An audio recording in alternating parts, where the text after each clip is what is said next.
Steichmann için ağlama.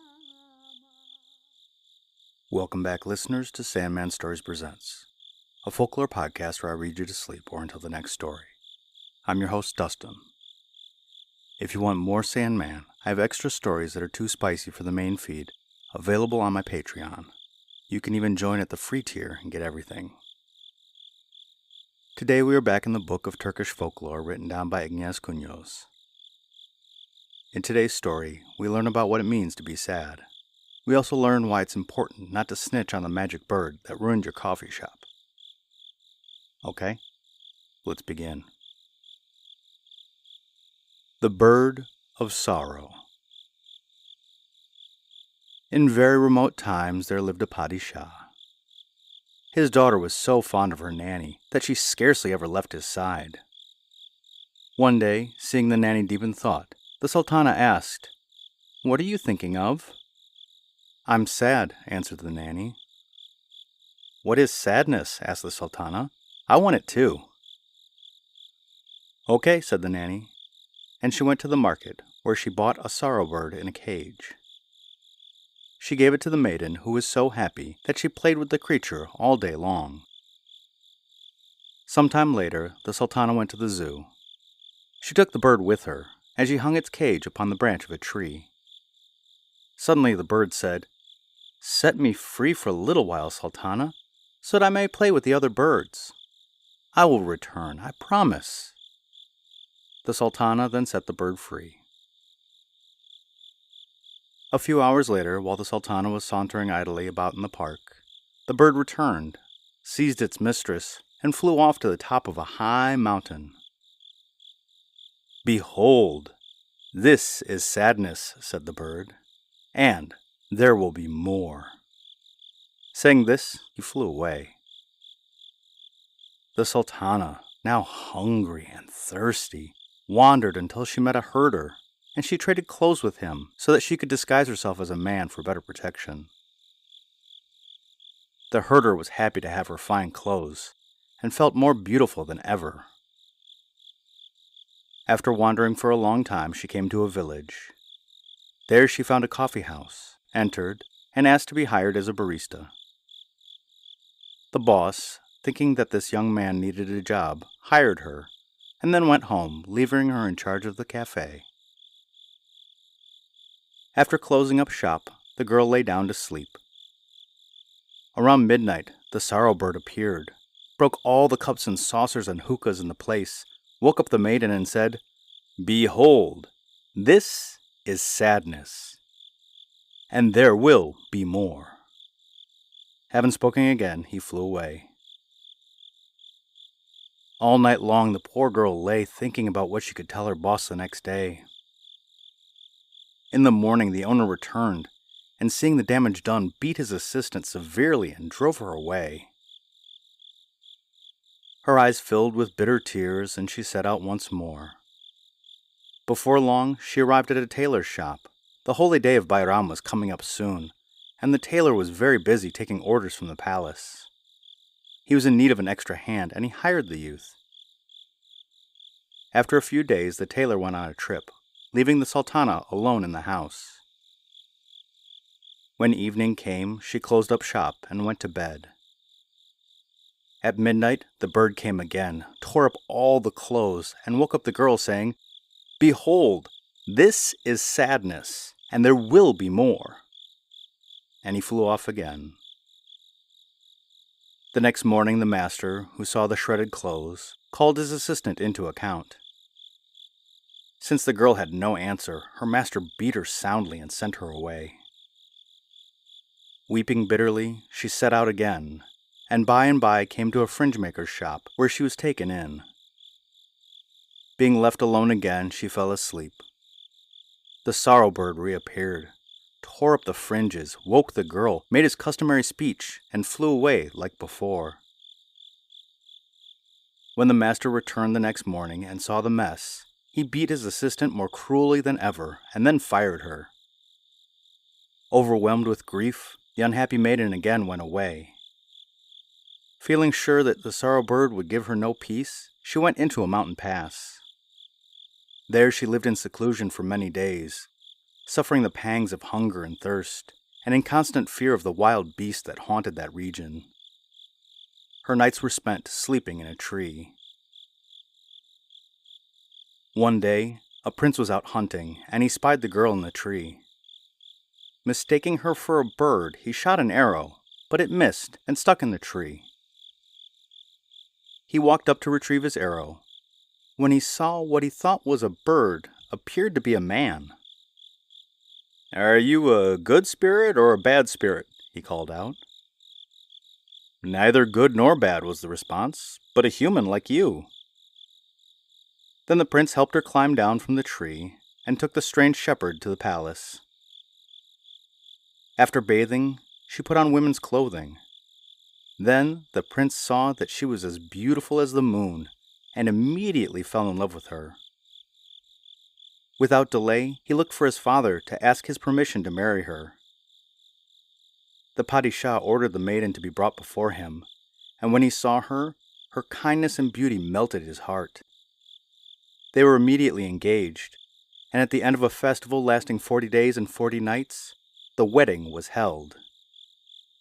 In due time, a little daughter was born to the royal pair, as lovely as her mother. One night, the bird came in and stole the baby and smeared blood on the sultana's lips. Then it woke her and said, "Behold, I am taking your child away. This is sadness, and there will be more." Then the bird flew off. In the morning, the prince looked for his daughter, and he saw that his wife's lips were covered in blood. Going quickly to his father, he related the ominous occurrence. "Did you bring her down from the mountain?" asked the padishah. "She is a Devi and eats human flesh. Therefore, I tell you to send her away." But the devoted prince begged for his young wife to be pardoned. Some years later, another daughter was born to them, and the bird stole again like before. This time the padishah ordered that the sultana be put to death, and only through the pleading of his son did he begrudgingly pardon her.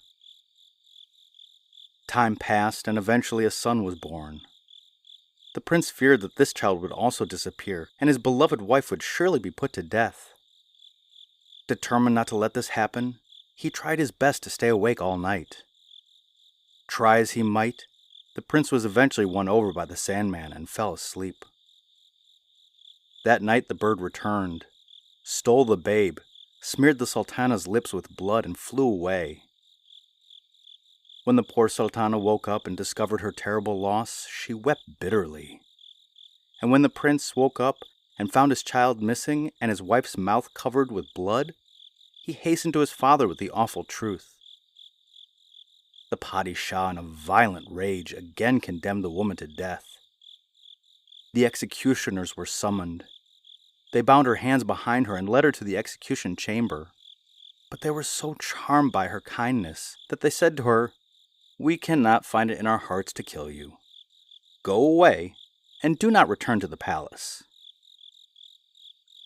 The poor woman again sought refuge in the mountains, sulking over her sad lot, until one day the bird appeared again, seized her, and carried her off to the garden of a grand palace. Setting down the woman, the bird shook himself, and lo, he was suddenly transformed into a handsome youth. Taking her by the hand, he led the sobbing woman into the palace. Here a wonderful sight met her eyes. Surrounded by servants, 3 beautiful children approached her, all radiant and smiling. As she looked upon them in amazement, her eyes were filled with tears of joy, and her heart melted. He walked the sultana into the stately apartment, richly carpeted and furnished with all of the cushions worthy of a padishah. Then the youth addressed her. "Sultana, though I brought you grief and sorrow, stole your precious children, and nearly brought you to a sad death, you patiently bore it all, and did not betray me. As a reward, I have built this palace for you, where I restore you to your loved ones. Look at your children. From now on, Sultana, I am your servant." The Sultana flew to her long-lost children, embraced them, pressed them to her chest, and covered them with kisses. But what about the prince? Lamenting for his wife and children who he believed to be dead, he grew melancholy, passing the time with his storyteller, who wasted the hours with opium and nonsensical stories. One day, having no more opium, the old man asked the prince if he could go to the market to buy some more. On his way, he saw something that he had never seen before. A brand new shiny palace.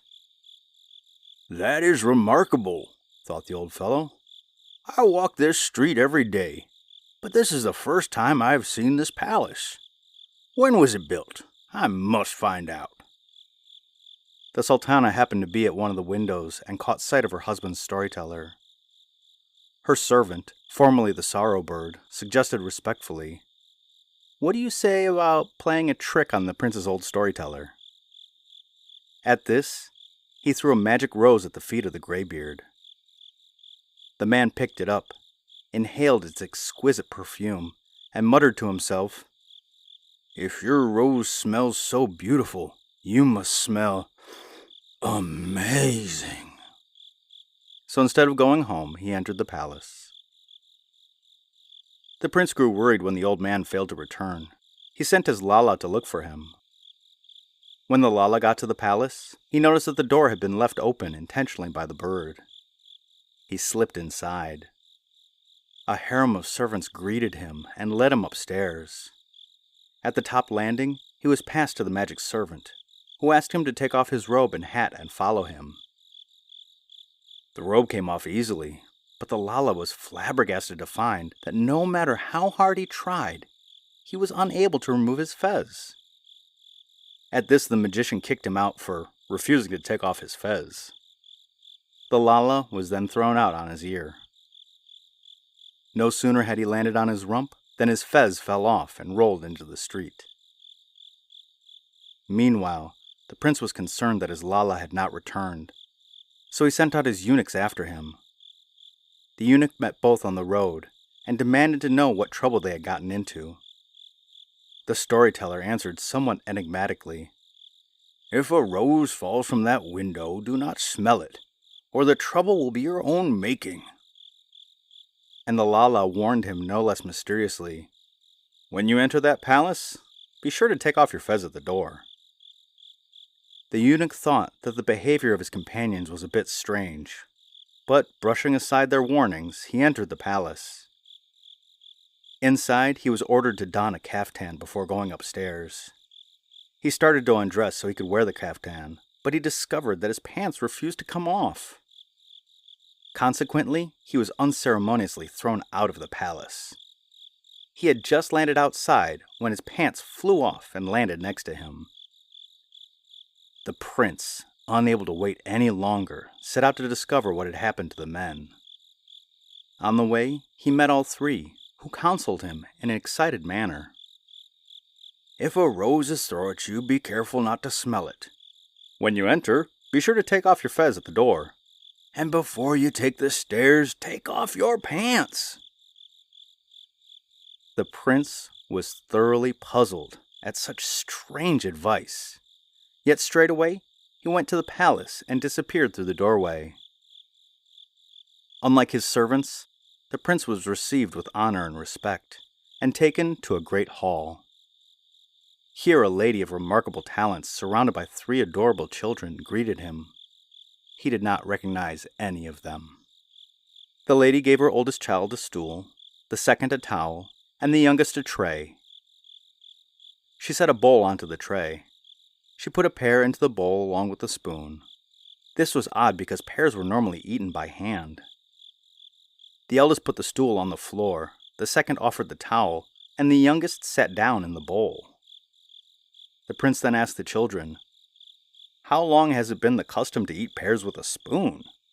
"Since human beings have eaten human flesh," they answered together.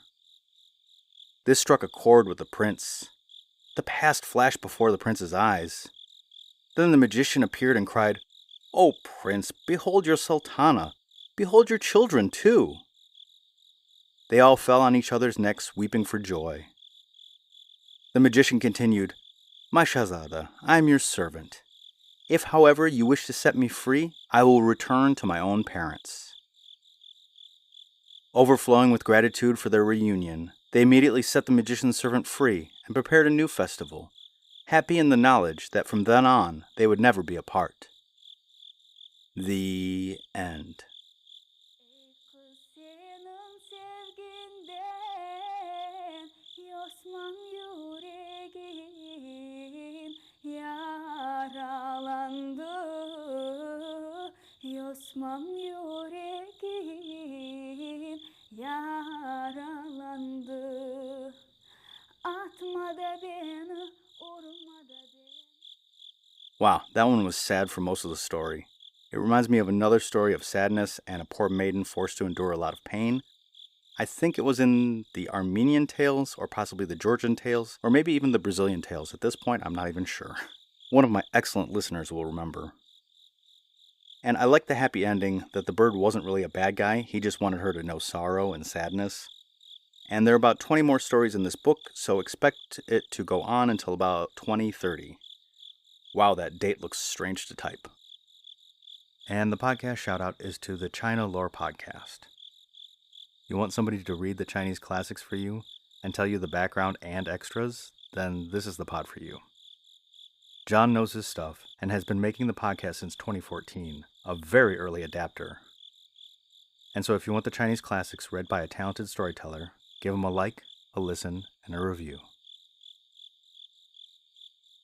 And the listener shout out is to Papeete, French Polynesia.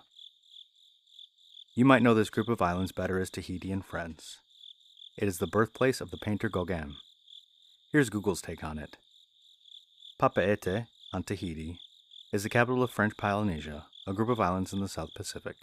Beside the port, busy Place Vieille fills with roulettes, or food carts, in the evenings.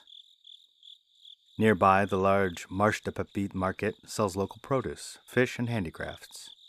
The Robert Wan Pearl Museum focuses on the local pearl industry and sells jewelry. A red spire tops the 19th century Notre Dame Cathedral. Thank you, Google. And I really hope to visit there someday. And so I say to my listener in Papeete, I say merci et bonne nuit.